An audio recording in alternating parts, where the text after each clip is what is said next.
Donc, bonjour, chers professeurs et collègues, c'est Hassan Rachid. Merci encore une fois d'avoir répondu à notre invitation. Donc, nous arrivons à la troisième partie de notre entretien concernant le retour de terrain. Alors, retour de terrain, c'est un sujet un peu qui est normal dans la vie d'un anthropologue.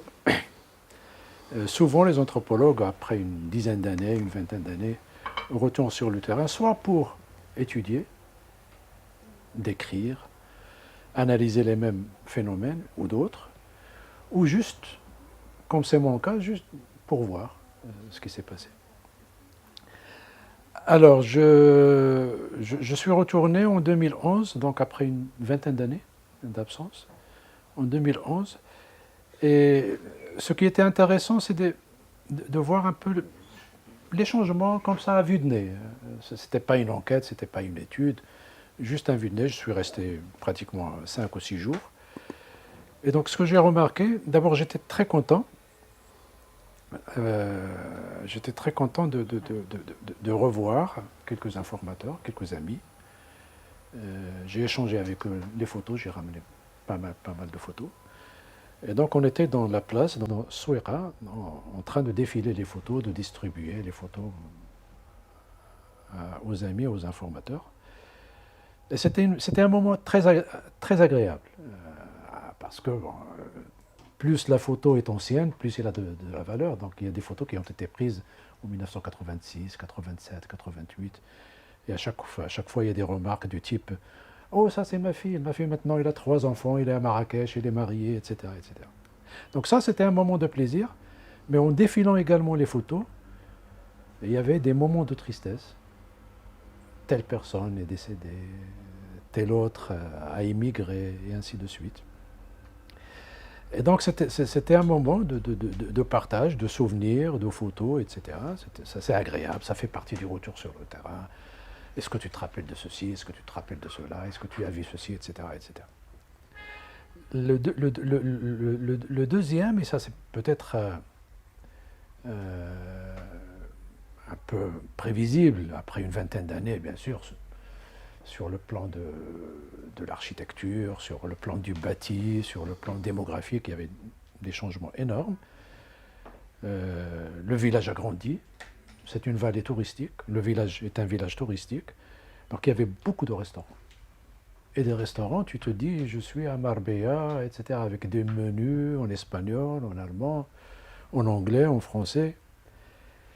Et il y avait beaucoup d'hôtels, un hôtel de luxe, et des hôtels, on va dire, modestes, confortables. Et j'étais dans l'un de ces hôtels, et je peux vous dire que le terrain était très confortable par rapport au terrain des années 80. C'est-à-dire, bon, tu peux avoir ta petite douche. Plus d'offres. Voilà, il y a plus d'offres, il y a plus de confort, etc. Service. Bon, mais ça, c'est pas vraiment l'essentiel pour moi. L'essentiel, c'est le changement au niveau des informateurs. Parce que c'était une petite enquête sur la solidarité. J'ai voulu un peu, en 5-6 jours, poser des questions sur ce qu'est devenu l'ancienne solidarité autour des rituels, autour de la Tiwizi, etc., etc. Une sorte de soft fieldwork, un terrain très, très léger.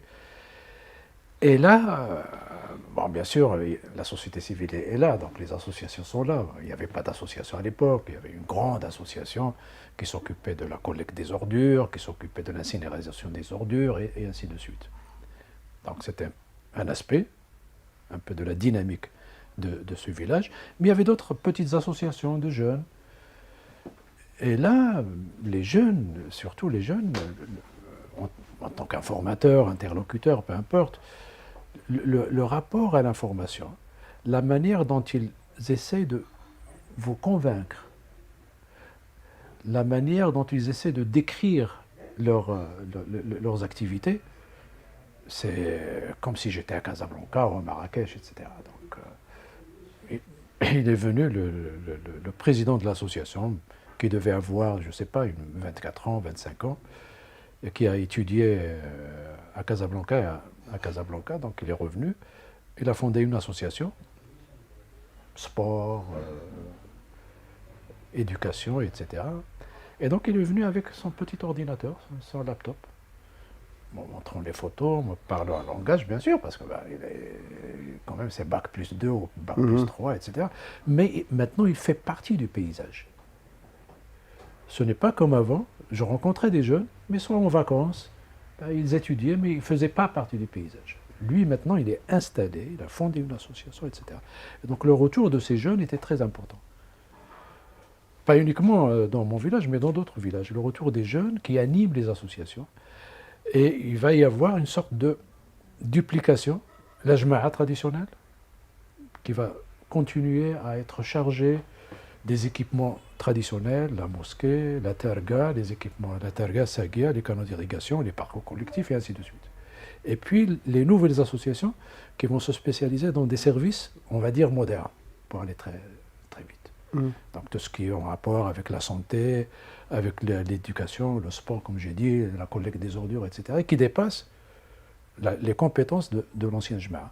Donc il y avait une sorte de, des fois des complémentarités, des fois c'est l'association qui phagocyte la jma'a, donc la jma'a devient juste un élément dans l'association, etc. Ça, ce type de changement était très important pour moi. Les informateurs sont instruits, dans la majorité des cas, en tout cas ceux qui dirigeaient les associations, parce qu'une bonne partie de mes entretiens étaient avec ce profil, parce que c'est un nouveau type de solidarité qui s'installe. Nouveau discours, un nouveau langage. discours et un nouveau type de solidarité. C'est-à-dire une solidarité qui n'a rien à voir avec la solidarité ancienne de la jma'a, etc. Une nouvelle solidarité autour de l'éducation de la jeune fille. La jma'a ne s'occupe pas de la jeune fille. Il avait d'autres choses. Il avait d'autres choses à faire. Donc, et là, le langage, bon, c'est des fois mi-français, mi-berbère, des fois mi-berbère, mi-arabe classique, etc. Et ça, c'était un changement énorme pour moi. Moi qui étais habitué à parler avec les nomades, les paysans, et à apprendre leur jargon. Là, j'étais relativement à l'aise, ce qui a un peu diminué un peu la fascination du terrain, mais ce n'est pas un problème. L'autre chose, lorsqu'on retourne sur le terrain, on essaie de voir, bien sûr, ce qui est nouveau. Moi, ce que j'ai remarqué, c'est un peu l'activité touristique qui était très, très dynamique, et les associations. Ce nouveau type de solidarité, je trouvais que c'était intéressant. Peut-être qu'il y avait d'autres choses que j'ai pas pu observer. Et le deuxième aspect, c'est qu'est-ce qui a disparu? Et ça, c'est le retour sur le terrain, c'est deux questions, en gros. Hein? Ce qui est nouveau, ce qui est disparu. Ce qui est nouveau et ce qui a disparu. Et bien sûr, il y a entre les deux ce qui est ancien et qui a pris d'autres... Qui a continué sous d'autres formes, etc. Alors, ce qui a disparu, mais de façon pratiquement brutale, c'est le Moussam de Sidi Chamarouch, qui était un peu l'objet de mon deuxième livre, Le Sultan des Autres. Donc il a disparu début des années 90. Donc plus de Moussam. Mais donc ce que j'ai observé, c'est devenu une archive. Les photos, la description, c'est devenu une archive. La seule chose qui a persisté, parce que c'est en rapport avec la Jma'a, c'est l'organisation du sanctuaire. Là, bien sûr, ça continue, etc. Et donc là, voilà la disparition d'un rituel qui était central pour la Taqbilt, les trois villages, et puis l'agonie qui continue des Ma'rouf,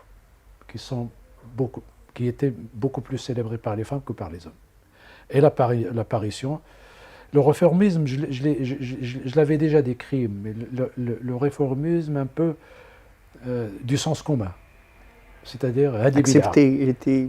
Oui. Il était déjà là. Il était déjà là en 1985-86. Il y avait toujours des gens qui te disaient ça c'est bid'a, ça c'est l'asnam, c'est l'idolâtrie, etc. C'est des idoles, etc. Il y avait. Mais ça dépassait pas le sens commun. Ça dépassait pas. Et pourquoi c'est bid'a? C'est dans le Coran. Le frère l'a dit. Maintenant, il y a un discours relativement construit sur shirkiyat. On va te parler de shirkiyat, on va te parler de l'ikhtilat, il va te dire il y a un argument, hadith, etc. Pourquoi l'ikhtilat ou la mixité doit être bannie dans les rencontres, comme les moussams, les moussams, etc., etc. Donc il y avait un discours qui s'installait et qui était un discours citadin, un discours puritain, pour dire les choses très, très, très rapidement.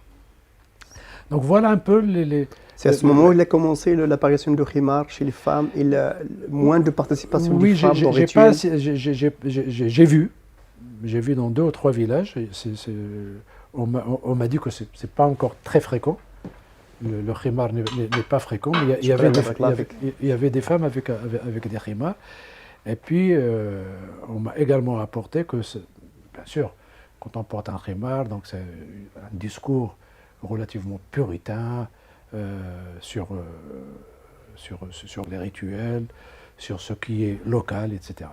Donc même l'habit local qui était puritain, l'habit de la femme berbère était puritain, donc c'était pas de l'habit citadin, mais peu importe.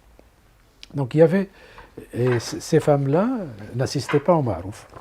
Donc c'est revenu dans la description des informateurs et des informatrices. Les informatrices, c'était ma collègue et mon ami Fadma Etmous qui s'occupaient de cette partie-là. Voilà. Encore, j'ai évoqué la question de nostalgie, mais là, la dernière phrase, il dit que tu n'as pas de nostalgie, mais c'est plutôt prolongé dans les souvenirs. Ça veut dire les souvenirs ils ont pris le dessous de nostalgie. Oui. Non, bien sûr, comme je l'ai déjà dit, donc moi j'avais le cœur serré à un moment. Parce que je me rappelais, au risque de me répéter, mais vous pouvez couper par la suite, au risque de me répéter, le terrain était angoissant. Moi, à la limite, pour 5-6 jours, oui, bien sûr, c'était du plaisir de retrouver les gens, etc. Et puis j'étais avec Fadma Etmous, avec Mahfoud, Mehdi également, Mohamed était là, donc c'était Mohamed Mehdi était là qui a travaillé sur... Mais je ne peux pas dire que c'est... J'ai de la nostalgie pour le terrain. Je ne le regrette pas. Je l'ai fait et je ne le referai pas. Voilà. D'accord.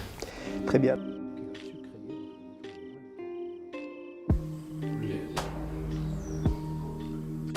C'est beau cahier, 1970.